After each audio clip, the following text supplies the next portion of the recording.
Yeah, came in on my drill.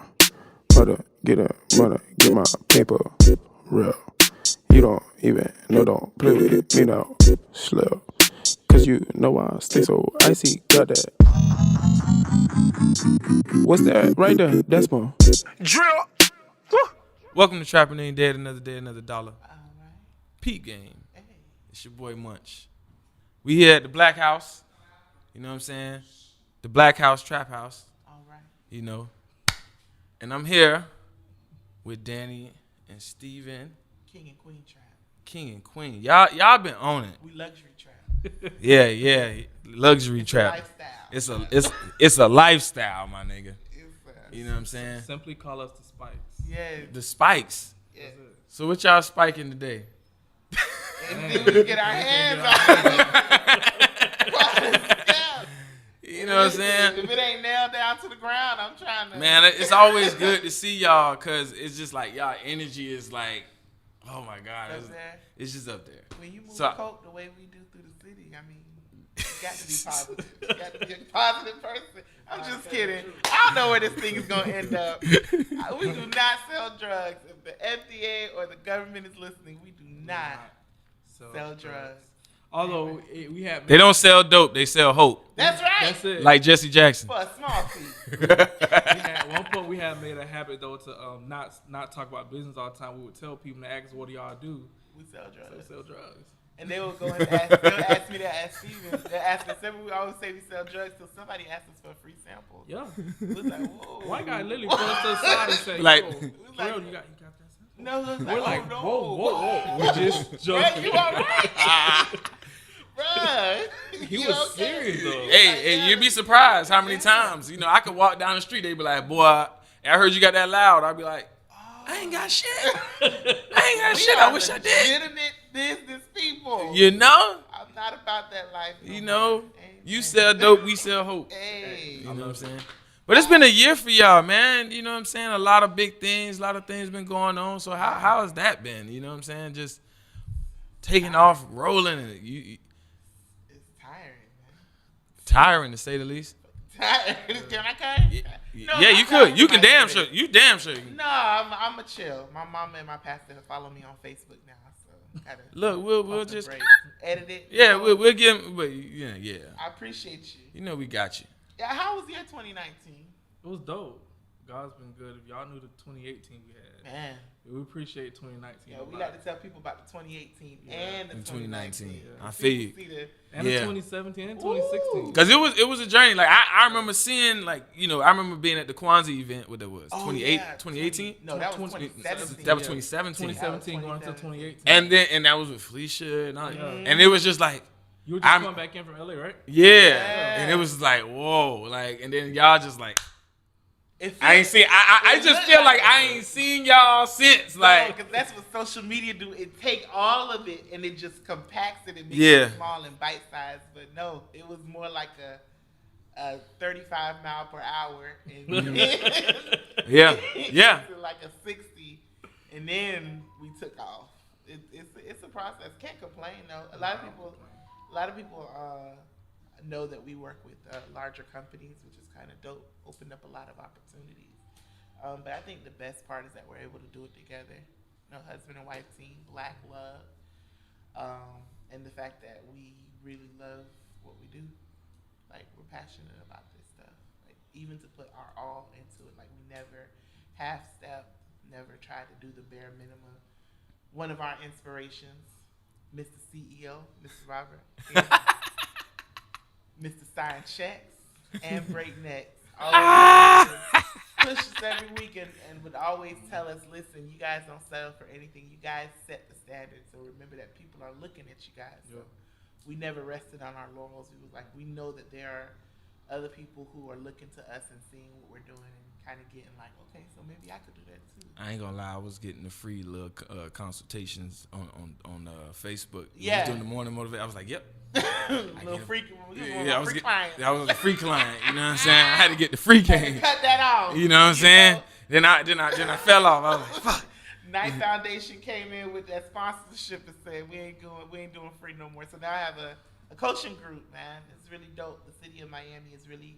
I feel like we're one of the people that the city has our back. They really support us and love us, and so I was doing it for free online, and then Knight Foundation paid for me to have a kickoff group because my goal is to have at least 5 successful beauty brands out of South Florida work on like a global scale. Like we all kind of push together to be in Target, Walmart, Williams Sonoma, have storefronts, be on cruise liners, like that big vision that sometimes we think we can't do.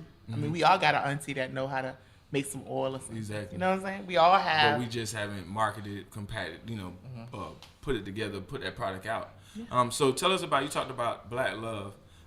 Talk about that a little bit, because that's not easy. That's not an easy thing to do. And you know, because me and my girl work together on some stuff. All right. Then, you know what I'm saying? Come on but now.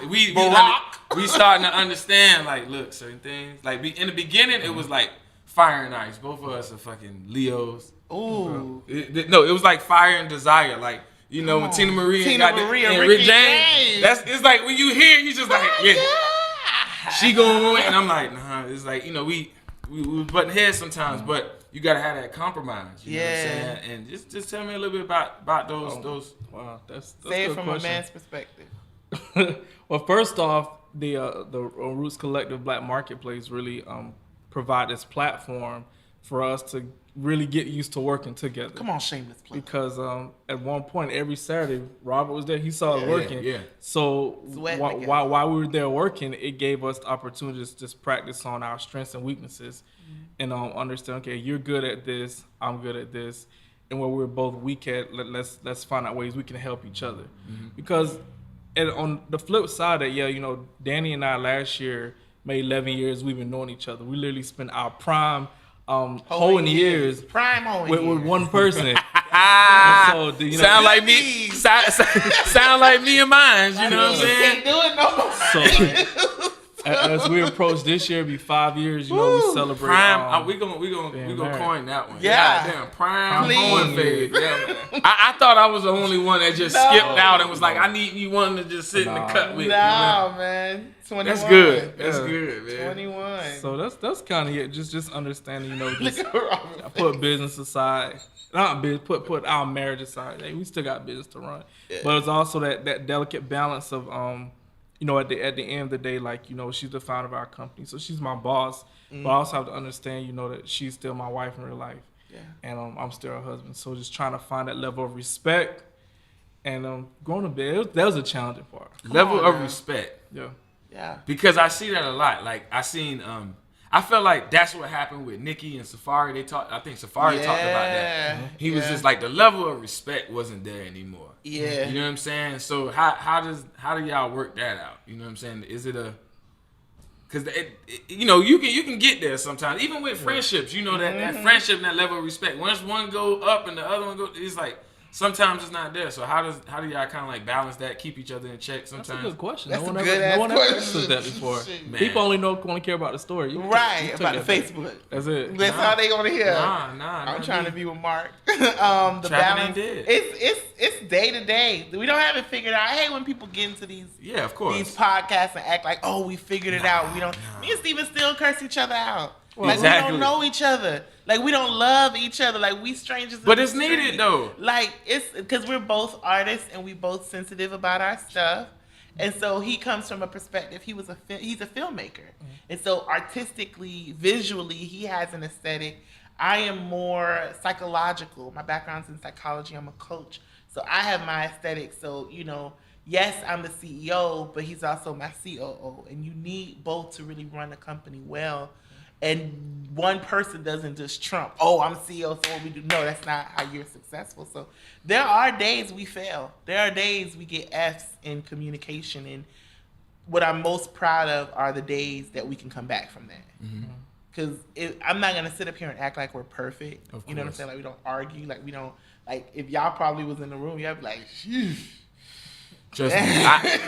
We have this thing, like, me and my girl have this thing where if one of us like, I'm the one who gets upset. I ain't gonna sit up here and act like I'm not. On your shit, man. I'm the one who will get go here. Really? Come on. Because that's just how I am. I'm passionate. I'm passionate about my shit. So if you don't get it, and I'm like, I know you don't get it, or I feel like you don't get it, or you're not listening, I'm going here.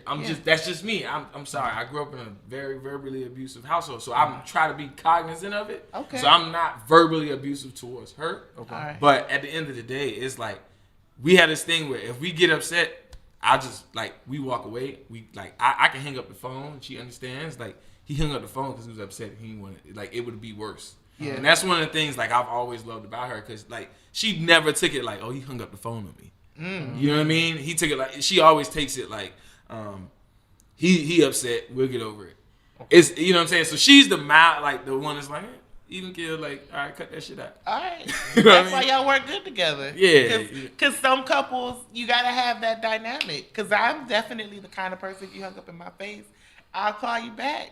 Say, bitch, don't you ever in your fucking life. Try me. So in the beginning, she had that energy. Okay. She had that energy. I ain't gonna sit up here and act like it wasn't. All right. She did have it, but it wasn't like it was like, did you just hang up on me? Because I would do it in the slick way, like to be like, hey, the phone died. Like, like the phone died. Phone Look, it's on do not disturb. So it's just going straight to voicemail. And I'm like, So, but at the end of the day, I would own up to be like, look, I just know that if I would have kept going, it'd have been bad. It would have been bad. All right. You know what I'm saying? And we have that. We have like we can talk. That's the best thing about our relationship is like we can talk. Yeah. You know what I'm saying? Communication is key. And like if you cannot talk to that other person, it's like everything goes to shit. You know, I've been in other relationships where like it's the same shit. And one ain't going if nobody's gonna let down and you don't have that one person just gonna compromise at one point. And it has to be a give and take. Like sometimes I gotta be like, all right,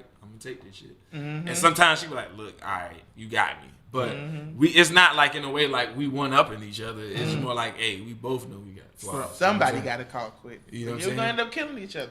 So- What do we say? What do we say? I'm not doing this with you.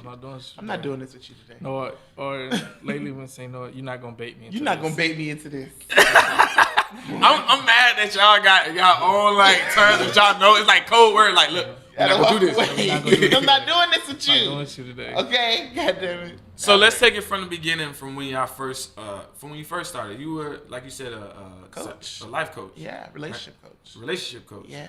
And then you was doing I was filmmaking. I was doing filmmaking, but at that time, I was doing filmmaking and I was a chef at a restaurant. Yeah. So Yeah. what, did you go to school for filmmaking? Yeah, I went to school for film. Where you went? The Art Institute of Atlanta. Oh, I'm cool. from Georgia, born and raised in Georgia. Yeah, dope. Why you gotta went? add the season to it? I'm born The and back raised- fat to it. Just you I'm went to born and art. raised in Georgia. You went to Art Institute. So, you know what? He had to say like I ain't no Miami dude. Some collard greens and coleslaw Yeah, to it. She Dang. was from Georgia. We get it. No, I don't. Miami 305. Yeah, Dade Rocket County. for life. Okay. You was Rocket? Yes. Oh, Class shit. of 2005. Black excellence. Oh shit! You My can't. name is still in the halls. So of you Miami. was in fucking Central at the same time? Yeah. Oh shit! I was the one that. Good morning, seniors. I did the my morning God. announcement. I didn't even know Even that. and then. Oh, Even then. Don't get her to start. Dog. One more, guys. So you was there. So you was there. My ninth grade with Johnson when we was like fuck that shit. We ain't going to class, and we used to bang on not Miss Rodriguez. I think it was right next to Miss Rodriguez door in the '70s wing between the band rooms. We used to have like a little cipher and shit. See, Mr. Johnson used to give me his office to work out of, so he would let me have his office because I was SJ president. And Shout out to Mr. Johnson, man. you know- we ain't gonna rag you for your old name. No. We ain't gonna fuck with you for your old name. No. But he was. That's okay. Yeah, it's all good. But he was very smart. And one thing I always admired about him because he actually had me in the, like when the FCAT was a big thing. He pulled all like I was one of the ninth graders. Like these are the people that's gonna pass. That's good. That we need them to pass. They're the people who have the potential to like raise the grade level of the school. So it was just like he had us all in this room, and then like it was another situation where I got kicked out of. Did you have Mr. P9 before? Oh, wasn't he like a language arts social studies? He was science. Science. Everybody either had. I think Salahuddin did English. Yes. But I know I wasn't in her class, but she influenced me to go to Spelman because she went to Spelman. Oh, dope. Yeah. Yeah, Miss Salahuddin was dope. She was. Yeah, and Bar Fisher. Yeah. Grice. Yeah. Man, we was just. It was crazy. As I was with. Don't make them like that. So I was with Arvis. Lawson. You know, I remember Arvis. Yeah, so you know Arvis does Fanet.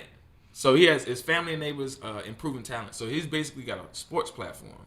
Wow. So that basically is like showcasing the youth. Like basically coming out of the situation we was in, you know, we didn't go to school all football. Like we had to grind that shit out. Yeah. You know what I'm saying? So like, you know, me and him are working on Fanet. Dope. Shout out to Arvis. Hey, Arvis class. I'm 05. 05. Yeah. 05 with you. Hey. Dino. I saw Dino on TV, yeah. Dino out here styling and profiling. Terrence. Listen, all of them, but I was with the AP. Yeah, so you was the smart. Yeah, I yeah. See this, right? Even then, what can you do? What? That Oprah meme, you know, when Oprah says you find out you could do something else.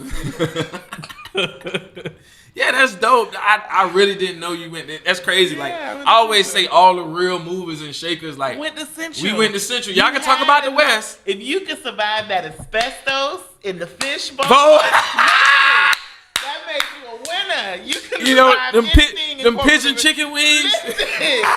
Wasn't right. They left the mayonnaise on the Whopper sandwiches they used to sell. They put the mayonnaise on the sandwich, left the sandwiches outside. If you didn't get food poisoning, if you made it out of Central, you could live. Because I always had a thing is when you got kicked out of Northwestern, Carroll City, whatever school, come to Central. They brought you to Central before you had to go to the alternative school. So we had everybody. We had some of everybody and some of everything going on in the school.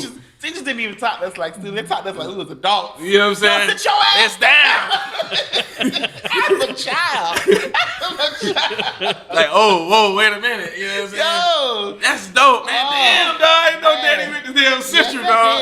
I did the morning announcements. Wow. Yeah. Seniors. Wow. Danny Spikes, your class. I was president of everything. So talk about yourself something. You know what I'm saying? As far as like how you came up. Because I would like to know, like, you had a whole conversation. You didn't graduate. Didn't graduate high school? Yeah, you were saying you didn't graduate. No, I did graduate high school. Okay. He didn't graduate from Central. Oh, he didn't graduate from Central. Okay. So, Where you went to?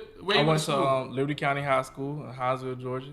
Hinesville, Georgia. Okay. Yes. You don't know where it's at. No, I don't know where it's at, but I've heard of it. Yeah, it's right outside Fort Stewart. So it's like Fort Stewart is the home to 3rd Infantry Division. I think it's like the largest military base east of the Mississippi. Okay. So normally when war is called, they're normally the first to go. It's not by that. It's not by that Confederate flag when you cross that Florida Georgia. Liberty County, Liberty County. That's all I know. Racism. I know Atlanta, and I know that spot right there. Taste it, boy. Yeah, as soon as you cross it, we boy, lit you up. Man, I mean, we had to stop one time. Man. Like when you run out of gas right there.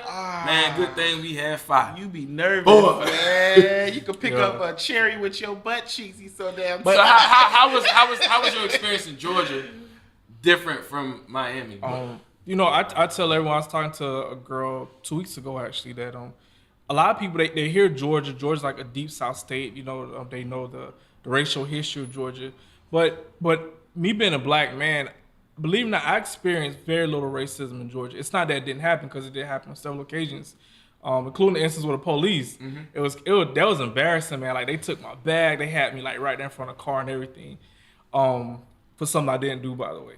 Oh, trust me, I've been I didn't experience like anything due to racism coming here, so it was a totally really big transition. I would say when I first moved to Miami this year, it'd be like 9 years ago now. It was a culture shock. Yeah, it was really culture shock. Was it a culture shock because of the Hispanic culture, the divided diversity? Well, I actually like that, by the way. Divided diversity. No, yeah, man. You could say that because it's just everything. Like in Atlanta, obviously it's changed a lot since I left, but Atlanta, everyone knew that your black people lived on the south side, mm-hmm. Jonesboro, Riverdale, College Park. Mm-hmm. Some of your white people lived in Fayetteville, which is next door to Jonesboro, but your white people lived in North Atlanta. Midtown was kind of mixed, but predominantly white. Mm-hmm. So Atlanta was still pretty segregated. Yeah, I think I went to Atlanta. It was some time ago, but I remember once when I went to Midtown Atlanta, and you could see that was like when the gentrification was coming. But it was like we was actually occupying that space. Mm-hmm. So I was like proud to see that, and that's why I was coming home like, look, bro, we can do it. I see what the fuck going on. Mm-hmm. We can do it. You know what I'm saying? So yeah, that's crazy. And then you end up going to college, and then I went to college after school. Well, I actually met my wife in school. Okay, so we went to 2 different schools, but I ended up moving down here. You was at Clark. Spell me. I will pick up this mic. Don't kick me. I had to remember. You over the head. Don't do it. Don't do it. I had to remember. I'm trying to remember in my head. You said Spelman. She went to Spelman, and I went to Art Institute of Atlanta. So she went to school really like in the heart of the city. I went to school in North Atlanta. Where I lived, that was in North Atlanta. Where I went to school, it was in North Atlanta. So it was pretty cool. I moved here in 2011. Memorial Day, actually. Memorial Day 2011, I moved here, yeah. That mean you was on you seen the beach frenzy? No, I didn't. Jeezy. Saw, the guy it used to be that. Remember that fat white guy who used to wear the G strings on South Beach? Yeah, I saw him. And he used to twerk. Yeah. The first time me and Stephen drove down South Beach when we moved here, I'm showing him South Beach. No, why? You see a dude with an American flag G-string on, and he had and the bunny a small ears bra on. and the bunny ears. And he bent over and started. I said, "Welcome to Miami, baby."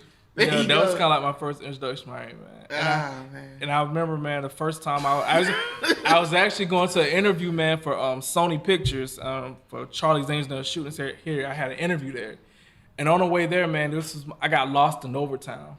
Oh, and that was my introduction to Overtown. Oh, so I saw these badass kids riding their bicycles down the street in the wrong middle. And you ain't in town if you don't see jits on the bicycle. Man, so I started blowing a horn. The little boy started screaming out, "Man, fuck you!" So I wanted to stop the car. I'm like, "Yo, this little boy don't know me." Yeah, but you don't know. That's a towner right there. That's what she said. That's a towner. She said, "He will kill you." She said, "No, this is side town. You don't want to get in trouble." So that was my first introduction to Overtime. I got lost coming through Overtime. Wow. When I moved there. I mean, everybody gets lost when they go to Overtime. It's only one hop, skip over the bridge, across the track. Well, when I first moved here, there was a guy who told me, he said, "Man, go out and enjoy the city, but I can tell you some things. Don't go too far west." Mm-hmm. He said, if you go too far west, you in the city. You in trouble. He's like, stay on the east side, man. You good. Pretty accurate. It's pretty accurate. That's what he told me. He said, "Bro, stay. Don't go too far west." Damn, that's bad. But that was 2011. Yeah, we 2011. did have a bit of a stigma because I remember 2007. That was when Overtown was. That's when they was starting to buy up the property. But it was bad. But they wanted to keep it low. Really, what happened? It was a big ass shootout. Because what I remember in my childhood, I don't know. Robert or Zabo probably remember it, but I remember there was a big old shootout. But before the whole shootout, the way the club is, like Nocturnal, Life, Warehouse, all that was on one street. So the 18, I think you had the 18 and up club, the 21 and up club, and I never forget when the club let out. All I remember, this was during I call the bandana era. Yeah. When the bandana era, the other side. Where everybody was at Warehouse. You go to Life, you lose your life. That was the whole thing. A club. It was a club. It was called Life. But you go to Life, you lose your life. Because literally, on the east side, literally, it was at the end of the block on North Miami. I think it was North Miami Avenue on First Court. Yeah. But when you go west, all these dudes walking west. That's Overtime. And everybody's going west. So if you went right down that street, you start hearing after a while, everybody go to walk. All they clicks, everybody. And then next thing you know, you hear about 30 minutes later, bum, bum, bum, bum, bum. You like, oh, I'm not going that way. I'm staying over here on this side. Because I know what time it is. And they used to be, and like literally on 10th Street, where like that same where Space and all that stuff is at now. Like that one street, same. That's literally that was a whole strip of clubs. You know what I'm saying? I didn't know that. Yeah, and then like literally like 11 and all that, wasn't there. So when you keep going straight west, that's Overtime. Yeah. And all I remember is I'm not going down that way because it's a purple bandana, it's a white bandana, it's a brown bandana. These niggas over here got yellow. These ones got red. I was like, it's too many colors, and they don't look like they get along. They just look a matter of time. And I'm looking like I seen the declarations of war, and it did not look anything like Trump and Iran right now. You know what I'm saying? Bruh. They was cordial until like they got it seemed like soon as they got crossed the track or it was on. That one fuck boy. It was on. Literally. You know what there is now? An artisan restaurant, club space, club space, nice apartments, nice apartments, condos, yeah, condos, and a sustainable lifewear brand. Yep. Yeah, I know, right? They came in and gentrified. Well, the mob came in and bought all that shit. Yep. They 11. Yep. They run that whole corner. They like, whole y'all thing. niggas gotta go. Y'all ain't got to go home, but y'all got to get the fuck up out of here. Well, yeah, I wasn't here for that. So. Yeah, that's crazy. Cause like I remember, I was up the road. I never forget. I was up the road, and I remember going in the bookstore because the semester was about to start or end, and I think I was trying to trade in some books for some money. And That was a hustle. yeah, that was a fucking hustle. Cause you had to get in. You had to be like one of the first ones. Cause if you wasn't, then your shit go down. It go Value down. go down. Supply and demand. So I used to literally turn my shit in like a whole weekend, a week before like everybody else. So I never forget walking in the bookstore and seeing on CNN they Overtown Massacre. And I'm like, bitch, I'm from the city, but I know what this shit is. I say, they was like, oh my God, it sounded like Baghdad. And I'm like, and I'm sitting there, and I'm hearing everybody talk about this shit, and I'm like, I'm like, I pull out my Florida ID. There you go. They see Miami, Florida. They see where. I'm like, yeah, I stay not too far from that area. I'm feel familiar. Like a couple of my friends was probably there. Damn. And yeah, we had. You still living over there? Huh? You still living over Nah, I don't stay. I've always been a city child. Okay. So, you know what I'm saying? You know, city folk. We ain't go too far to town and fuck with them. Yeah. Why You know is what I'm that? saying? Why is that? It was just I don't know. I Turf think it was a hood. hood thing. You know what I'm saying? I think it was just a turf hood thing, and like even like Liberty City didn't go to the Grove. Yeah. You feel me? And you know, but when I think about it in hindsight, that's a large reason why a lot of cats don't get out either. You know, they don't get out the hood because you know what I'm saying. I remember my cousins we used to go on. Remember we used to catch the Metro Rail. You go to Sunset, go down to the Grove. Dog, city cat go. It's like they just knew. Like I never forget sitting there and like some dudes came up and like, man, y'all niggas from the city, and I'm sitting there like, what? And what on my motherfucking body, face? Nothing about me says I'm from the city, but y'all niggas know this shit. Okay, cool. Next thing you know, we got beef, and I'm like, what the fuck we beefing for? You know what I'm saying? That we didn't even own. Yeah, land exactly. Streets that wasn't even named after us. Man, that shit don't make no you goddamn know? sense. If I'd have known then what I know now in 2005 before I graduated from high school, I'd have bought up all of Overtown. I'd have got me a nasty condo, apartment building, and sat on this shit. You know what I'm saying? Waiting for them to come around. Yeah, because nobody knew. You know what I'm Yeah. saying? We didn't even realize a lot of the things that was happening. You know, and that was happening around us. So yeah, man, that's just crazy. Like, I think, and like when I first moved here, was before I moved here. I checked for crime. My ability to find a job in filmmaking. I mean, to spend all this money going to film school, and I remember calling the guy because I didn't know nothing about Miami, so I called this guy in Overtown. I had like it's like 1,000 square foot apartment for $400 a month. So I was like, yo, this can't be real. I know exactly where you was. So I called a dude. 8th Street. So I called a dude, and he picked up the phone. I said, man, you know, he said, yeah, man, that's the real price. I said, is this a bad area? He said, man, I said, legally, I can't tell you that. I said, okay, but what can you tell me? He said, I can tell you to do your research before you move. That's what he said. I forget the name of the exact apartments. I don't want to say it was Town Plaza, but I know it's on 8th Street. It's like the same shit, First 48. It was like First 48 time, like every time. Same apartment. Same apartments. They paying for the same Apartments. every time. 1,000 square foot, bro, $400. $400. Them same apartments, $2,500. He said, man, I advise you do your research. The only good thing around there was People's Barbecue. Listen. Look, can we talk about that? God bless People's Barbecue. They was the shit back in the day. Oh, Keon man. trying to bring it back, so hopefully, you know, we can bring back You People's. know, come on now. That barbecue sauce was something special. You go down to that nasty attitude added the perfect seasoning. Because they will roll their eyes as soon as you walk through that door. Oh, and you like We got another one. Exactly. We ain't got no barbecue today. What you want? Just be like, motherfucker, It's People's fucking barbecue. barbecue. How the fuck you ain't got no barbecue? Damn, that shit used to be busting. Oh man, I miss Those People's were barbecue. the Please fucking bring days. it back.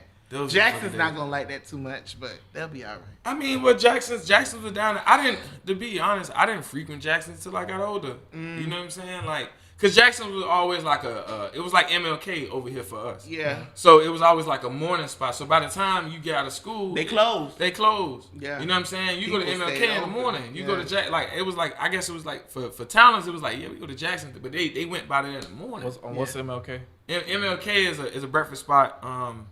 What is 62nd, 25th Avenue? They still open? Yeah, they still open. Okay. You know what I'm saying? So that's and what's so crazy about it is everybody used to be in there. So like just like Jackson's, you pop up in Jackson's and the dignitaries are there, the trappers are there, the strippers are there. Like literally, you go up at MLK at 6:00 in the morning, you gonna see the strippers there at the same time. The commissioner's in there at the same time. The everybody, like the businessman Trappers, walking in, everybody's in this one little small little space, smaller than this shit. Yeah. Small, it's probably the same size as our back room. Yeah. The same size as our back. Everybody and their mama is filling into this motherfucker. You feel me? Sausage sandwich with eggs. What time they close? 2:00? Yeah, like 2:00. Yeah. Man. Those are the days. But you brought up a point that I felt like was important since we were talking about high school. Yeah. We talking about like college, and then you talked about like picking a job and you was paying all this money and then finding somewhere to work. Like that was something that I didn't even think about. I'm gonna be honest. Like by the time I got to Central, Poe Miss Pitts had 1,000 kids to deal with, and I didn't want to be a headache. We saw her. Yeah. You know what I'm saying? Central gave her a stroke. You know what I'm saying?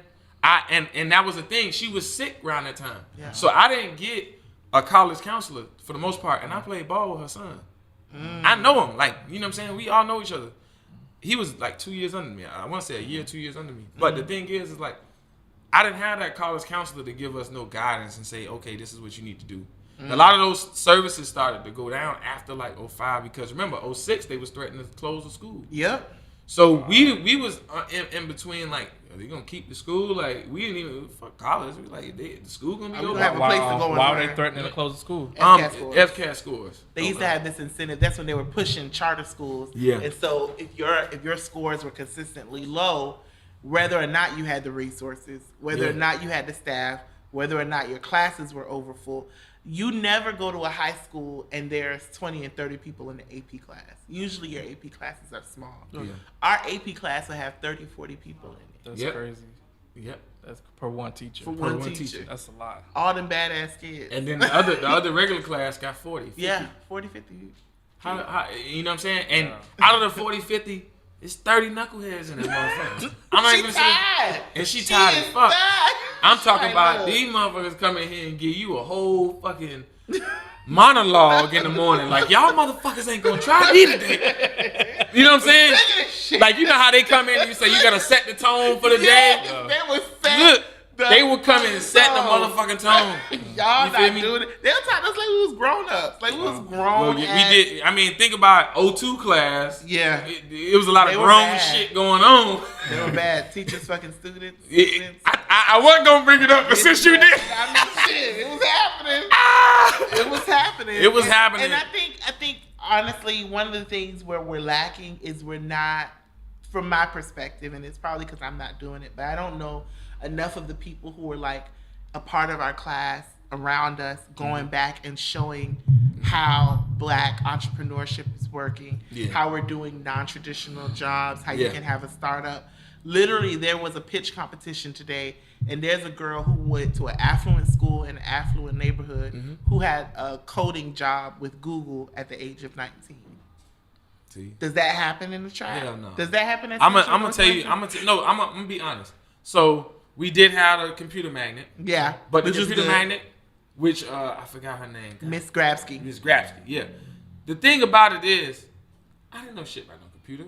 Yeah. Like your entry level shit. Like the thing that intrigued me, and this is what I always tell people about the difference between a black school and going to these other schools or computers. When he talks about computers, they give us a goddamn recording studio, right? But they don't teach us about Pro Tools is a fucking software. You get what I'm saying? That software actually re-engineers physical, physics. Yeah. You know what I'm saying? That's literally physics in the software. We didn't never learn the back end of, okay, we just know 48,000 samples, 24 hertz. When I got to college, I was with the little techie nerds, and I'm sitting there, I'm like, oh, It's a whole nother. It's a whole nother world behind it, and that's where the money at. And the money ain't in the front end stuff, trying to be a rapper, trying to be a producer, and that's, you know what I'm saying. Nobody told us about that. It's in the engineering. Yeah. It was in the engineering. Now me, I was an engineer, but they only taught us the front end of the engineering. They didn't teach you the back end. The most you went to the back end was like, what's a waveform? What's a wavelength? So one of the things when I went to being at the Cultural Arts Center, I was like, I'm gonna teach these kids that look, the money is here. You can do this shit here, but the money is in this shit. You get what I'm saying? And I think that's where we didn't get it. Like, if you would have told kids that early in the game, you think they'd have been focusing where the money's at. You get what I'm saying? They would have did that. They would have tried. And we looked at that nerdy. That shit was nerdy. We didn't understand it. Think about it now. Computer folk. We know people who went to Central. Come on now. Who literally left and went to fucking Intel, IBM, Microsoft. Government contracts. Like, stunting on our it's one person I just found out. I just found out from somebody who was here yesterday that her little brother was like this big old nerd, computer nerd, and literally he developed a code for the public school system. So now inside of high school. So now because he's the one who programmed that code, they gotta call him even to this day. Wow. To fix that code. That's crazy. If there's a problem. That's crazy as shit. That's what's up. There's somebody who graduated with us, left Central. I don't want to call him a nerd, but he was into computers. Yeah. He was a part of the program. He understood coding. Left Central and got a government contract out of high school before he crossed the stage for $150,000. I remember it was one guy around that time. Came back and stunted on our broke asses. Let me tell you. Because I'm gonna tell you why. I'm gonna tell you when shit hit me. Right. 05. We're gonna bring this back. Come on. You remember Miss Sweat? That name sounds familiar. Miss Sweat had she was a black computer teacher. Right? So if you had the basic computer class, she was a black computer teacher. Teach you Adobe Flash, all that shit. Okay, that's old school. Right? I used to like that shit. But nobody took the time to apply. You know, you got 30 kids in this class. Y'all got to get through this curriculum. That's all it was about. You know what I'm saying? But going back to the original point, it's just like we didn't have that guidance. Yeah. And I wish I would have had the guidance for somebody to nurture that and just be like, hey, you smart, but this is what you need to be doing. This is what you need to be thinking about. It's not just about the money that you'll make right now. It's about what that money's going to make down the line. Right. You know, I hear a lot of people talking about like, oh, I picked this major because I know in the next 5 or 10 years it's gonna be making bread. It's gonna be making bread. Yeah. Man, nigga, I was like, man, look, dog, I'm in the trap. Like, I'm trying to get the fuck up out of here. You know, I wanted to do what I wanted to do. I didn't think nobody should push me towards like everybody was doing business administration. So I felt like, man, look, the job market, everybody got business administration. Motherfucking 5 years from now, ain't gonna be no jobs in that shit. Cause everybody know how to do the bare minimum. This is gonna be mediocre as shit. You gonna have to know how to do some high level shit. So so how do we start to galvanize people to go back to the trap? Teach the children like, hey, there's different ways of trapping. Like there's a new, I don't want to say a new world order, but like there's a new way of doing business. There's a new way of looking at it. Like you don't have to just kill yourself in football, kill yourself in basketball. Or, you know, whatever, to get out of here. You can get out of here. I think it's just a matter of exposure. I agree. I agree with you. I think it's a matter of exposure, man. I was watching the show, The Wars of Liberty City. I love that show. I grew up in Liberty City. As I watched that show, man, you know, you see the statistics and the amount of football players in the NFL and the amount that come particularly from this small neighborhood. Yeah. And the only thing these kids are is being exposed to football. That's it. Football, and so I agree with you. Look, expose them to different things. I was smart. Don't get me wrong, but I had one track mind: rap, sell dope, and play ball. You know that's the motto down here, or both. Dave Chappelle did a joke about that. He said, "Do one of the three. Get out, nigga. It's a trap." You know what I'm saying? But literally, that's most of the kids' mentality: rap, sell dope, and play ball, because that's the only thing we know. You know what I'm saying? So like my uncle I tell everybody is Clarence Edwards. Clarence Edwards is a big community strategist from down south. He got over 4 inauguration letters from Kennedy to Clinton. Like, he had my range and all them in the backyard. I got a picture in 7th grade with Jen Reno. You know what I'm saying? Like, I was around that. Like, we would leave. And basically, he stayed in Robin Hood on the lakeside, what we call the lakeside, the good side, right? Doing roll in the backyard, everybody back there. What's Robin Hood? No. It's a neighborhood. It's a neighborhood. Okay. And it's a neighborhood called Robin Hood. So that's where I'm pastor from. Yeah. We talk about Robin Hood all the time. Yeah, because it was really real back in the day. You know what I'm saying? And basically, it was like another world going to his backyard, Muhammad Ali in the backyard. You know what I'm saying? Parkinson out. So you had a chance to see both sides of it. Yeah, and it was. But you still felt trapped. I still felt trapped. So with seeing both sides of it, because I wasn't. But even then, I wasn't exposed to it because it was a social party. So it wasn't like I was privy to the conversation outside. That was that backyard conversation. They were politicking for real, right? I wasn't privy to that. I was the kid that was in the house. Y'all stay in the house while we out here drinking, we having a party, politicking. Y'all inside the house. And as I got older, I started to see like, this got a letter from Jimmy Carter.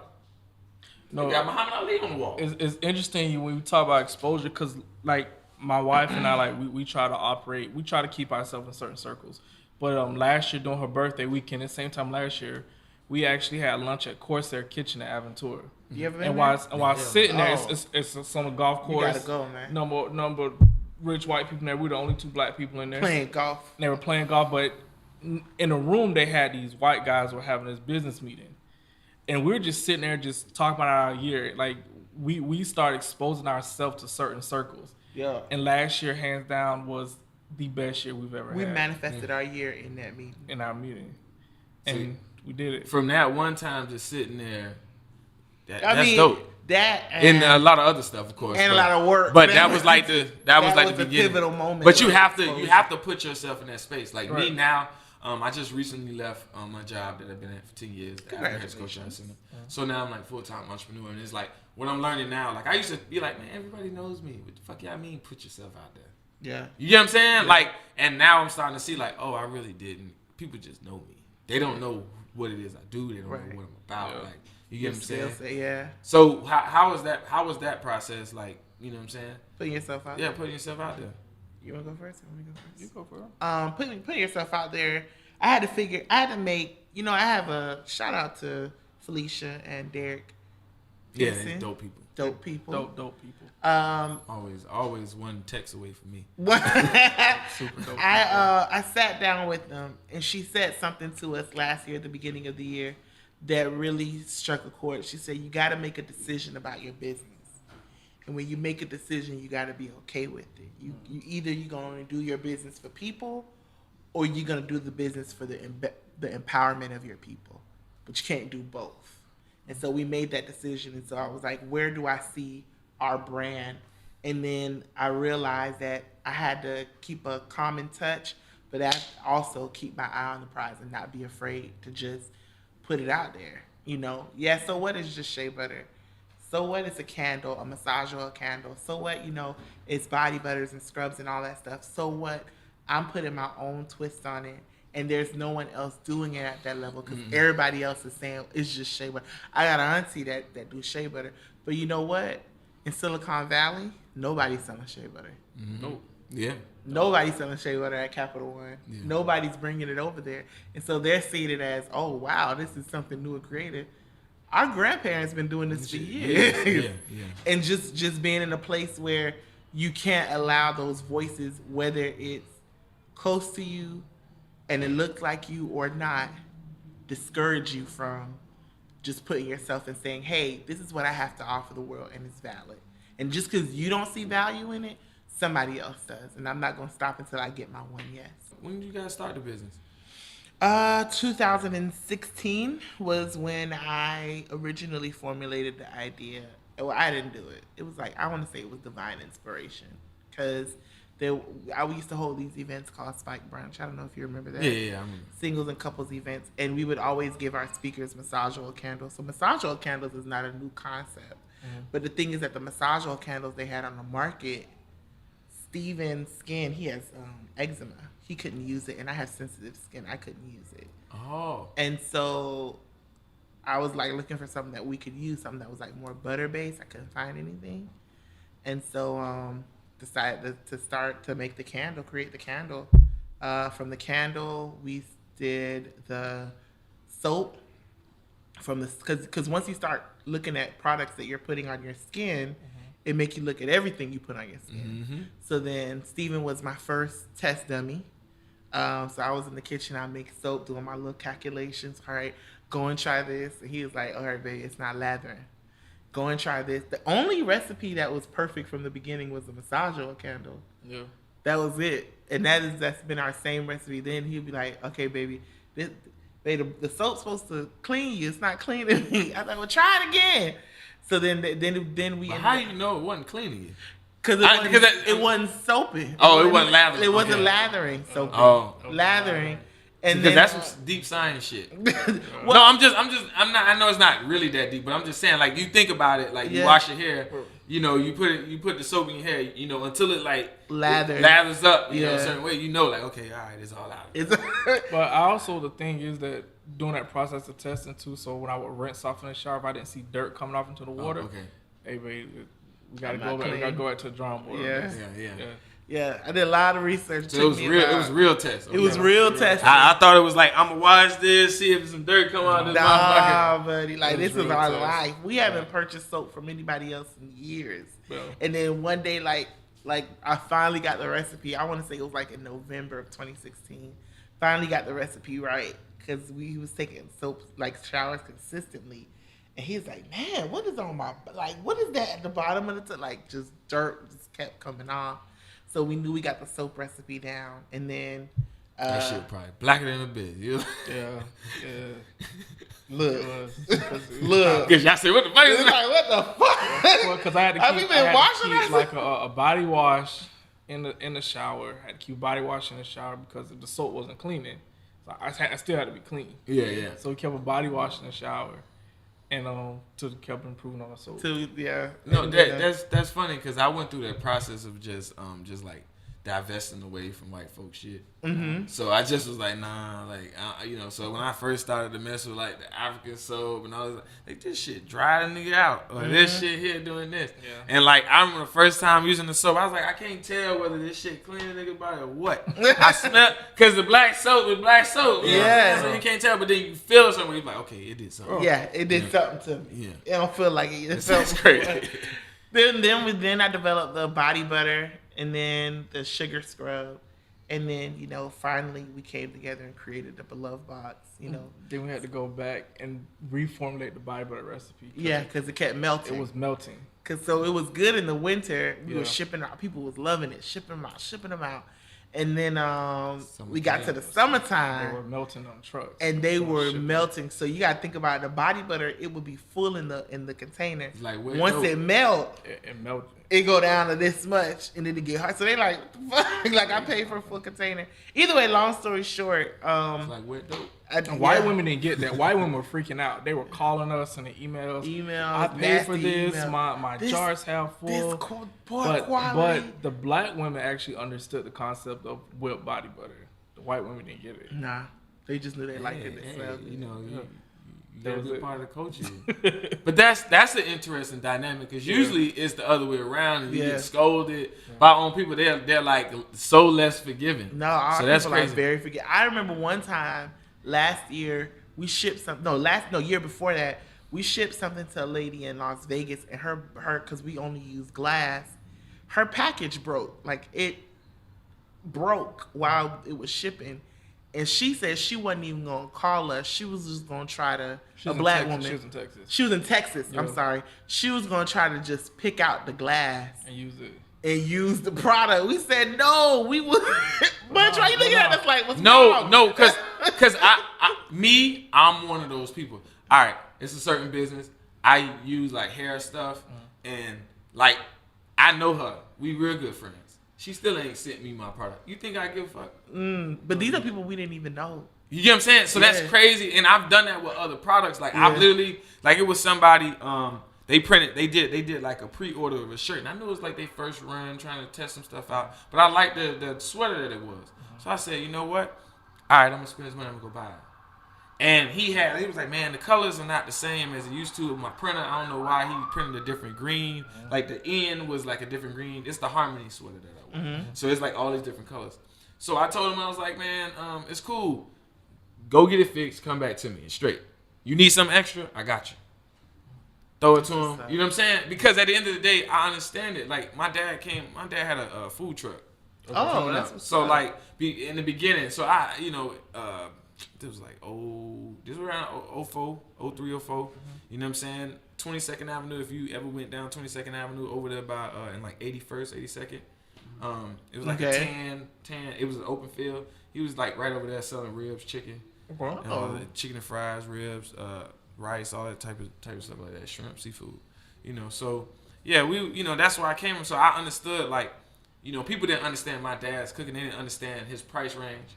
You know what I'm saying? Because he always taught me like, look, dog, like you set your price based on what the fuck you got to spend out.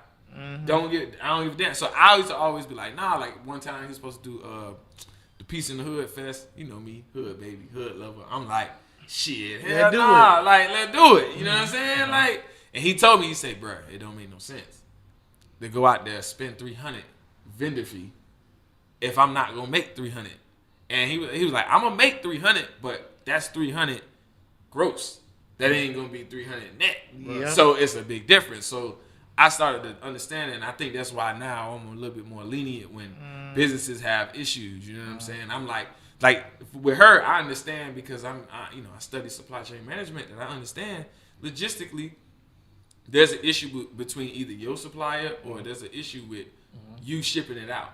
You know what I'm saying? So if you didn't get it to me, I literally every time, this has happened every time that I have to call and say, hey, I ain't get it. It's been there. I ain't get it. You know what I'm saying? And I never put it on Facebook. I know other people are different, but I'm like, nah, man. Yeah, it's unnecessary. You know what I'm saying? Or like, even with StarX does with Crabman, you gotta understand, like, First 48, all these things was meant for us to do that. Yeah. Like, First 48 was a tool for black people, in my opinion, to say our neighborhoods are bad and glorify the badness of it, like the worst parts. But highlight the businesses. And highlight, you know what I'm saying? But think about it. That whole, everywhere, when people say overtime, they say First 48. When people say Liberty City, they be like First 48. Right. And they'll pick out a specific fucking case. Yeah. You know what I'm saying? But they don't know Miami Gardens, Murder Gardens. You know what I'm saying? And when you hear Miami Gardens, but you don't realize Dolphins got to pay motherfucking Stephen Ross got to cut that check to Miami Gardens. You know what I'm saying? We got Formula One want to come in here, and that probably ain't gonna happen. You got all these different things, all these this black municipality, Jazz in the Gardens. You know what I'm saying? But you wouldn't know that. All you know is to this day is First 48. Yeah. You get what I'm saying? Yeah, man. So going about y'all business, how did it start? Like y'all started, you started with shea butter. Then you had the you started with the massage oil, the candle, and then you went to the soap. And then from there, shea butter. Shea butter. What else? And then the foam and sugar scrub. Foam and sugar scrub. I gotta get some stuff. Yeah, I've been feeling bad. You know who got our stuff when we went to that event with Ashley Nicole? Shout out to Ashley, Bianca. Yeah. He was in Queen and Slim. What's his name? Bertrand Boyd. Shout out my boy. He ended up getting the sugar scrub. Yeah. And this is why you can't judge a book by its cover, because Bertrand looked like a thug. Bertrand like the Alabama, Mississippi nigga. You know what I'm saying? Grilled out, hair, everything. And listen, and he said, "Oh man, I like that scrub, man. My girl like that. I got to get some more of that." Because when he won the prize at night, I was like, man, I won't give it him. He's just gonna make fun of it. Nah, Brush was like, back that up. But he was super cool, dude. Yeah, and so super supportive, man. My girl loved this man. Where can she get some more from? I would never expect that from him. Never. Yeah. Yeah, you'd be surprised, man. Because the thing is, people always buy stuff for other people too. Yeah, and you never know. No, he wanted that for himself. I'm just saying. But even me, like, people be surprised, like, you buy that? Like, yeah. I had to wash my ass too. You know what I'm saying? Like, I remember one time we was in DC and it was a dude on the corner selling like oils, like the cologne oils and stuff. So somebody was like, I had a dub in my pocket, and my thing is, if God say you got a dub in your pocket, give it to this black man, I'm gonna give it. So literally, like, this is when I was up there for Be Me, the Be Me Award 2017. Congratulations again. Thank you. The dude came and that's another thing. It's like in the midst of all the crazy shit, I got Be Me. Right? You got Be Me, man. That's big. 40 under 40, all this other shit. You out here? Yeah, I got that 2018 the next year. So I was like, oh shit, I wanted 30 under 30. You know what I mean? But Yeah, I had so the massage oil. So of course, one of my partners that was with me, he's like, "Bro, you know that shit ain't worth that much, right?" I say, "It ain't about that." He out here trying to make. He out here trying to make this, make his ends. You know what I'm saying? I say one day, and I literally always tell people, it's the reason why I've been able to sustain myself is because of those times I've did something for somebody else. Like somebody literally sent me $20 this week, and I've been like broke as fuck. Yo. And somebody sent me $20, like was like, I'm just sending you $20 to pay you back for like loaning me a camera. And I was like, and I literally gave this person a camera because they wanted to start like they hosting. And you just gave them the camera. And I had a camera around, and that's how I am. Your camera. I don't use if I'm not using it. Like literally, you see, I got a camera here. I'm not using it. All right. That's what's up. Give it away. Like that's how you stay blessed. You know what I'm saying? So yeah, I've always been that way. But yeah, you got to get that massage oil candle for your girl. I gotta get it. We gonna get a whole box. We gonna get the whole. Come on, I gotta get a sexy situation. You know what I'm saying? I gotta get that. Yeah, and I thought it was. If it wasn't for my husband, I probably wouldn't have went after it. And that's really big about like one of the biggest things. If you have somebody that believes in you, that's really important in this world. And I think a lot of times we look at social media and we're so quick to be irritated with our spouses or irritated with the people who we love and be like, man, F that, I'll be by myself or I'll get somebody else. But you don't realize how rare it is to find someone that actually look you in the face and say, I believe in you. Yeah, exactly. Like he said one time, I'll never forget it. He said, even if I don't believe in that product, I believe in my wife. And so I was like, this is stupid. Nobody's going to buy this. He's like, babe, people going to buy this. And I was working in corporate America at that time. And this was our last Spike brunch that we had did. And I was working in corporate America in 2007, February the 11th. We sold our first box. It was just a plain white box. It had a stick on there that said below box. Yeah. And our pastor was going crazy. He's like, well, it's a candle? It turned into an oil? Our pastor from the city. Yeah. What church y'all go to? We go to Bread of Life. Shout out to Bread Life Community Church. Yeah. Pastor Keith Moore, First Lady Chanel Moore. Shout out. Yeah, Pastor man from Robin Hood. Right. I didn't know what it was. He always talk about it. That's where he's from. He always say, man, God saved me at the Pack Jam. That's what he said. God saved from Pack Jam. And he was like, it's possible. Back that up. And ever since then, on my last day of work, because I prayed. We don't hide our spirituality. Like, we believe in God, and God has come through for us. And I was suffering from really bad anxiety, not because I suffer from anxiety, but because of my work was creating anxiety so bad that my PCP wanted to put me on medication for it, which we know long term, has effects. The type of medication he wanted to put me on because of other illnesses that I deal with. And so I was like, you know what, I'm done with this. I'm ready to be done. And literally, I got a call from my district manager. Hey, we don't give what is it? Severance. We never give severance, but we closing your branch. So we're gonna give you 6 months severance. Your location closes in a month. And I just started hitting it. When I went to that, I wasn't even working. They literally just had me there I was doing my research, looking up recipes. Why not? They gonna slow down.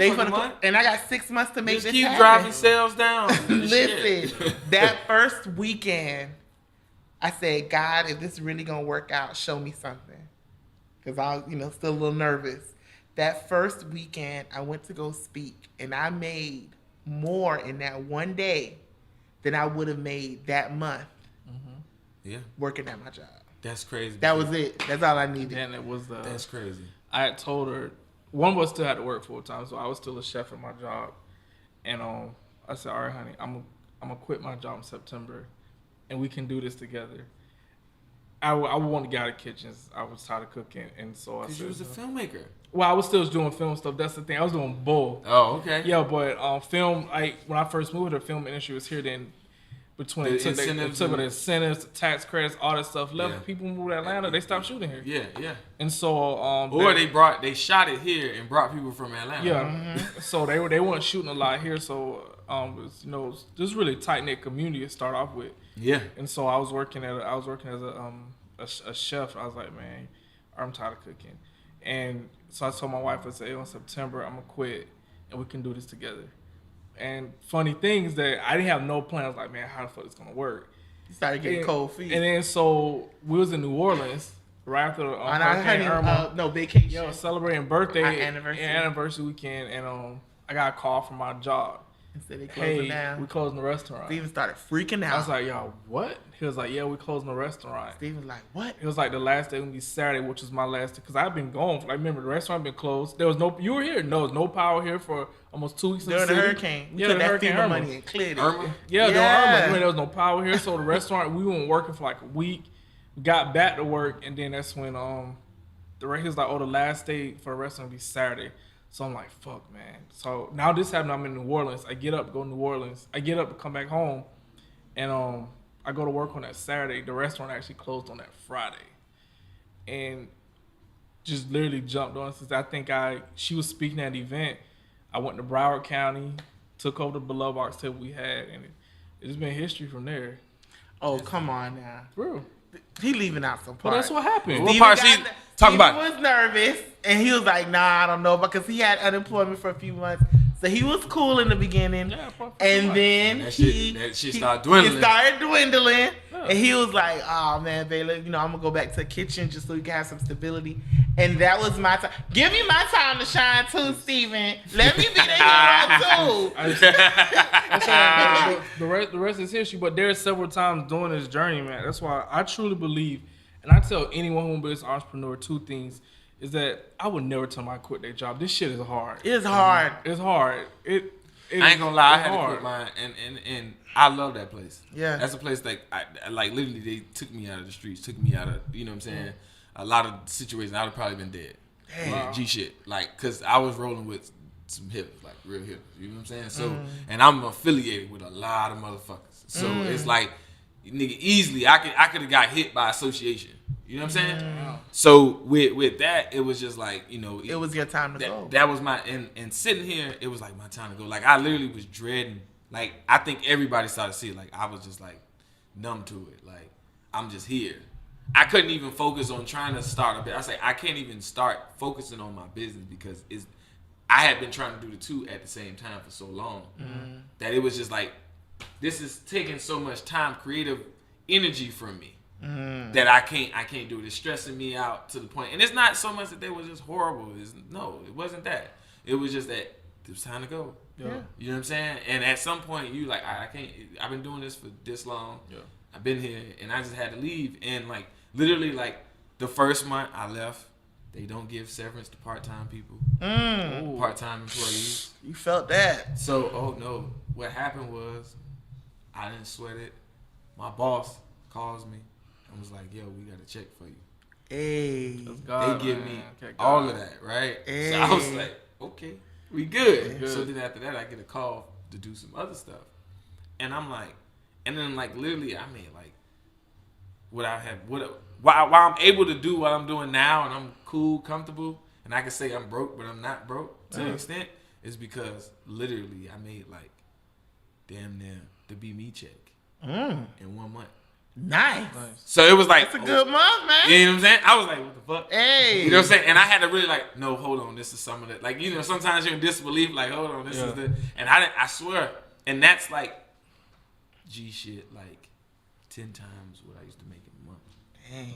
So, I used to make $1,600 and hustle the rest. You feel me? You had a month where you just and literally it's just been rolling. So now it's like, now I'm like, okay, now I can go see the million now. Because now I'm like, okay, I just gotta put the time to put myself out there. That's why I was talking about earlier. Like now I can see, oh no, I just don't put myself out there. People just don't know. Like I did the Roots video, the Roots promo video. And some people still don't know I did that. Yeah, everybody should know what you do, man. You know what I'm saying? And so many times, that's probably but so many times, this is community space. So okay. But make sure. Yeah, but yeah, we just don't, one of the biggest things that always stuck with me since I've been in high school is faith without work is dead. And the fact that it's in the book of James. And my first name is James. That means you gotta work, bruh. You know what I'm saying? So I would always be like, faith with my problem and is faith without work is dead, and all work and no faith is the same things. I always say faith without work is dead, and vice versa. So the same time I would put the work in, but I had no faith in it. You get what I'm saying? Like you can put the work in, but you gotta have faith that it's gonna. You gotta actually believe that it's gonna go through, and that's what I think was happening from all my 20s. Was like I was putting the work in. It's there. It's just that I didn't have no faith in. Okay, you're gonna be this big person because of da da da da. It's like I didn't want that. You know what I'm saying? I didn't want that. I didn't want to be big off because I just thought it was like some attention shit, like some clout chasing shit. Nah. And I had to get out of that mentality. Like, no, people fuck with you much because you genuine as fucking. Like Arvis, had to be the one that came back to me. You know what I'm saying? Look at y'all. I'm gonna let y'all go. Arvis had to be the one. That came back. That came back. Look at your birthday party. Everybody was there. Yeah, everybody. And that was another moment. Like we talk about it. Like my birthday, man. That's what made me quit. The community loves you, man. That's what made me quit. Yeah. That literally right then and there, I literally told my homeboys that, like, my day one homies that was there. Like, a lot of people didn't know. Like, yo, I told them, I said, I'm quitting my job, dog. October 1st. That was July 30th. You know what I'm saying? I told them I'm quitting my job. And everybody, and literally my homeboys were like, he didn't say this shit before, but you know what I'm saying? And I ain't talked to them in a minute. And he didn't say this shit before. And when I did it, it was like, I quit. And I swear, like my little brother, he going through it right now because he got a certification in real estate and he got his property management license, but he can't find no work.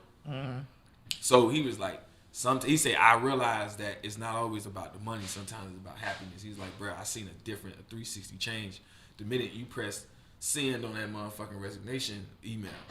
You know what I mean? Like he said, dog, we was in the backyard, smoked a joint, and it just felt like, nigga, weight was lifted off. You know what I'm saying? He like, bro, like, nigga, you been nicer to people. Like, you know what I'm saying? Listen, it'll take a weight off you, man. It'll take a weight off you. Much success. Man, I'm proud of you. Yeah, man, I'm proud of y'all. Like, y'all give me so much motivation to just like take that leap. You know what I'm saying? And like, no door is not for you. You know what I'm saying? Like, you can see Felicia and Derek and all the rest of them, but then when you see, like, I literally seen when y'all was like in the same office in the same at the tribe. hood day. You know what I'm saying? Hood day. Tribe, and y'all was in the tribe with me. Yeah. And I'm one of the big people. I'm self-accountable, so I like, no, the problem is me. I remember when we started, man, like we were doing pop-up shops everywhere. And at that time we didn't have a car, so we were people didn't know that. People didn't know I damn sure didn't know because I seen y'all motherfuckers everywhere. We were taking, like, we used to take, there's one place we drove past there day in our car.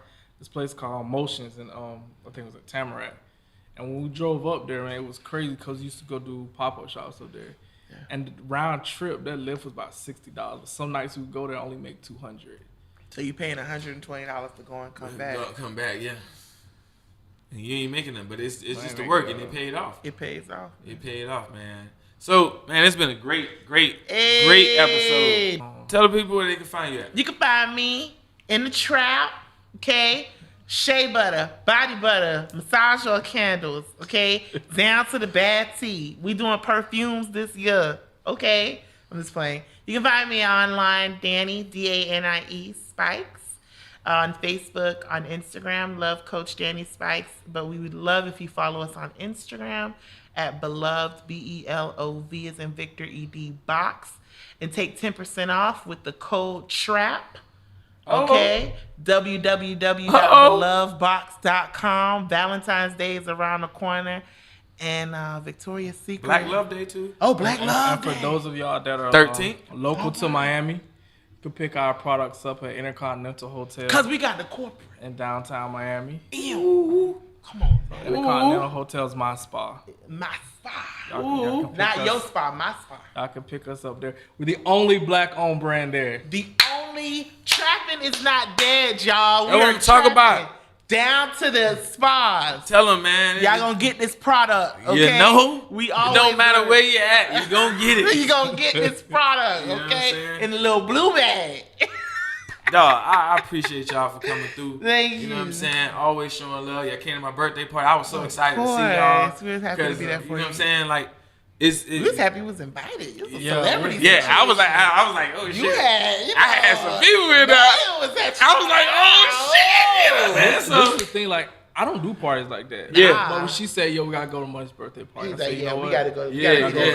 I always fuck with you because you always be in the cut like me, like cool in the cut, dog. Like, so man, man, I appreciate y'all for coming. Thank you. Appreciate y'all for being on the podcast. Of course. Man, yeah, man, you can find me Machiavelli Munch, All Like Minds Media, trappinganddead.com. Hey, you know what I'm saying?